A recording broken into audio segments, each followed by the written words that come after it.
Hello everyone. In this video, we will try to see some loop related problems. Okay, so these problems would be advanced level programs, guys. Okay, so I hope you will try to understand every problem attentively, right? So in our first program, we will see prime number in a range. Okay, so we saw programs on prime numbers before as well, but here we will see from a range to another range, right?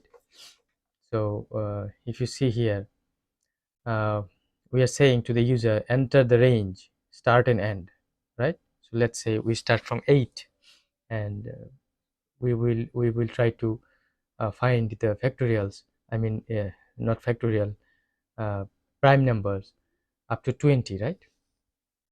So our start would be 8 and end would be 20, and this scanf is taking the input, you already know, right? So we previously declared these variables, and printf prime numbers between it. So we need to write this line as well, because we need to tell the user that prime numbers between these and these, and then we will give the output, right? So now we have the for loop, guys. So this is the simple thing, guys. uh, we already saw this kind of programs, right? So it starts from start. Okay, so if you provide 8 here, so it starts from 8, and it iterates up to end. So if you provide 20, it will up to iterate up to 20, right? And I plus plus, that means it will increase by one by one. Okay, so if is prime I, so you know how we visualize, guys. Okay, so is prime I, if is prime I means it will go up, go to the is prime I is prime function, right? So now we provide the number here, right? So integer number, so what number it will get? It will get the I, guys. Okay, so I means it will start from 8, right? So with 8 it will start from with 8, guys. Okay, so if number is less than or equal to 1, it will return 0. So in our case, return 0 means this is not a prime number. So we already know that the number which are less than 1 or 1 is not a prime number, right? So this is why we need to check this condition. And in our case we have 8, so 8 is not less than 1, so we can go in the for loop, right? So I starts from 2, guys, and I is less than or equal to number divided by 2. Okay, so why number divided by 2, guys? So whatever the number is, you know uh, we don't need to check more than half of the number. You understand? If you want to check 8, so there is no number more than 4. More than 4 uh, can divide 8, evenly divide, right? So there can be no number more than 4 that can divide 8. So uh, half of the number is enough to check, right? So if number modulus I, that means 8 modulus I, right?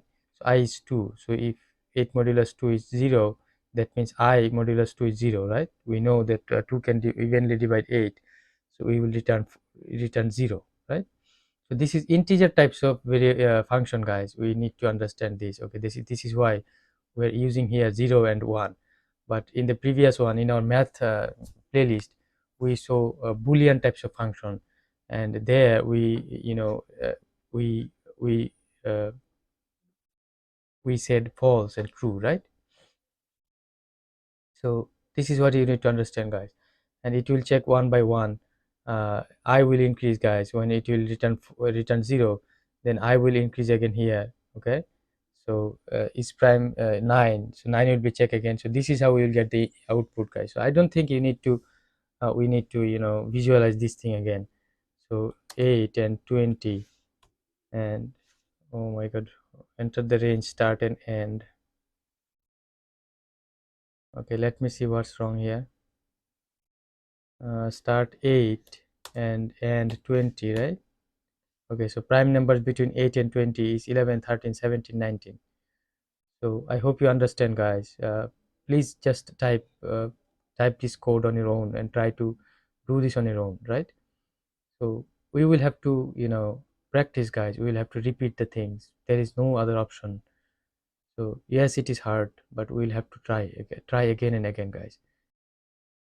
Okay, guys, in our next program, we will see nested loops for patterns. Okay, so what actually you can see in my screen, that we need to print these patterns, guys. Okay, so we will see how the code works, and we will try to explain everything, guys, right? So okay, so here you see we are saying to the user, enter the number of rows, and rows is being uh, is being taken as input, right? And we declared rows uh, in the beginning, right? So uh, now we have for loop. We have one outer for loop, and inside this for loop we have two different for loop, guys. And these for loop are not nested, they are just separate for loop. Okay, so some people may misunderstand that uh, this for loop are nested, one for loop is inside another. Not like that. Here we see these two for loops are separated, right? So we will just visualize this one. So if I show you uh,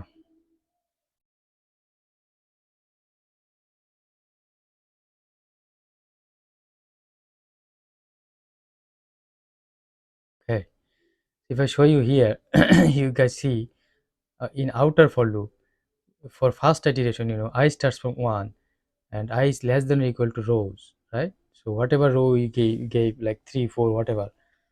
So when I is less than rows, then I will be plus plus, right? So this is if we provide 3 or 4, then our condition will be true, right? So we're entering into this for loop, and j starts from 1. J is less than rows minus 1, guys. So here we will go up to rows minus 1, right? So if you provide 3 here, we will go 2 here, right? So this is how it works, and why it should be like this we will understand later, right? And j plus plus. Okay, so now this condition is also true. First iteration I equals to 1, I less than 3. So now middle for loop, I mean this for loop. Okay, so first iteration j is 1, j is 3 minus 1 equals 2, and now we can enter into the loop now. So now we are printing a space, right? So now you see when it's true, then we're going to enter into the loop. So you can understand better here. Okay, so now if it's true, then we can print a space, right? We'll print a space, so one space is printed. And now uh, okay, so last for loop, you see the last for loop is this one, and k starts from 1. K is 2 into I minus 1. Okay, so what is I is 1, guys, and 2 into I means 2 minus 1 means 1, right? So k is 1, so 1 is not equal to 1, or I mean 1 is not less than 1 but is equal to 1, right? So you see first iteration, and one star will be printed, right? And a new line will be printed. Okay, so if you see here, if you see if you see the file, if you see the file here, you see in the beginning we are we are printing a space. Okay, then the star, and then a new line, right?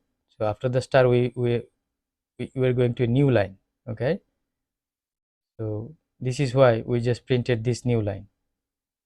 Okay, so now we can go second iteration, outer for loop. For the second iteration, I is 2 and 2 is less than 3. Now we can go enter into the loop. So middle loop, first iteration, j is 1, 1 is less than 3 minus 1, 2, right? So now we will print a space. Okay, so after printing the space, uh, we can go to the last for loop, right? So last for loop, k is 1, and 1 is less than 2 into 2 minus 1, 3, right? So we'll print a star. So for the last for loop, we will have another iteration. Okay, so we, for j equals 1, we came here, right? So no, j, that is another for loop, guys. And for k1, we got this one, and k will be increased to 1, k equals 2. 2 is, according to our condition, 2 into 2 minus 1. Okay, so 3, you see here, 2 into 2 minus 1, 3, right? 4 minus 1, 3. So we will print another star, right? So we can, we can have another iteration because we were in 2, right? So k should be 3. 3 is not less than 3, but is equal to 3, right? So now we will have another iteration. We will get 3 star, right? So if you see our file, you see 3 star, and after the 3 star we will press the space, new line, right? We will press a new line, so we have another, print new line. So this new line will help us go in the, print a new line. This new line will help us go into the new, new loop again, to make a new line. Okay, so outer for loop, again outer for loop, third iteration. So I is 3, guys, here, right? So I will be 3, and 3 is not less than 3 but equals to 3, right? So our condition is true. We will go to the middle for loop. So first iteration for j1, it would be, 1 is less than 3 minus 1, 2, right? So print space, we will print a space now. Okay, so let's see. Okay. uh, so it will get, this for loop is just making space, guys. Okay, so it will get another iteration, it's true, but this will make another space. Okay, this is just to make space, guys. Okay, so maybe you can see the one more iteration here, and that will give you a space as well. So if you want, you can imagine another, another iteration here. So last for loop, right? So first iteration, k starts from 1, k is, 2 into 3, because I is 3. So 6 minus 1 equals 5. So here we will get 5 iteration, guys, and 5 star would be printed, right?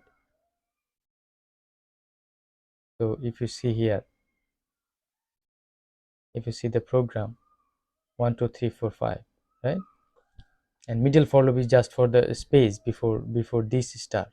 Okay, for this star it makes the spaces. Okay, so 1 2, whatever the condition is, it's just print space, guys. So I hope you understand how this program works. So we need to repeat these things, guys. Without repeating, we can't master the things, right? Now we will see a number guessing game, right? So what does this actually mean? In this game, you will have to guess a number. Okay, so like the program will, has fixed a number for you, and you need to guess that number, right? So if you can guess that correct, so this will say that your number is correct. Otherwise this will say that, uh, it's incorrect, and you need to guess this again, right? So the number would be, between 1 to 100, right? So let's see how this program works, guys. Okay,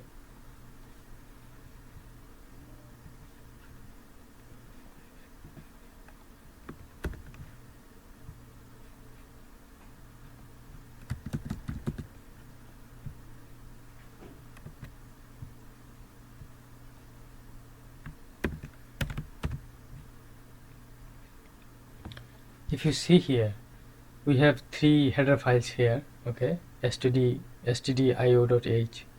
stdlib, and time.h, right? So we need these header functions. And now here you see guess the number between 1 to 100. Okay, so now we are defining a do while loop, guys, right? So you see here, you know how do while loop works, right? So the do while loop is for at least once this program will run, guys, and then it will check the while. Okay, So it will at least run this program as long as guess is not the target, right? So if your guess is not match with target, then you know this will at least run this program for you. Okay, so you see here, enter your guess, right? So you will give your guess and this will take input, and attempts plus plus, right? So it will attempts would be increased, guys. Okay, so attempts was 0, so attempt would be increased here, and if guess is greater than target, then it will say too high, try again, right? Else guess is less than target, it will say too low, try again. Else congratulations, you guessed it right. Okay, so uh, focus on the do while loop, guys. This is really tricky thing, yeah. So you will see this program, this kind of do while loop so many times in your life, but this is really interesting thing to see, right? And so this here srand time 0 and target, so these two lines are producing random number for us, right? So if I show you how what srand and target works, okay guys, you see here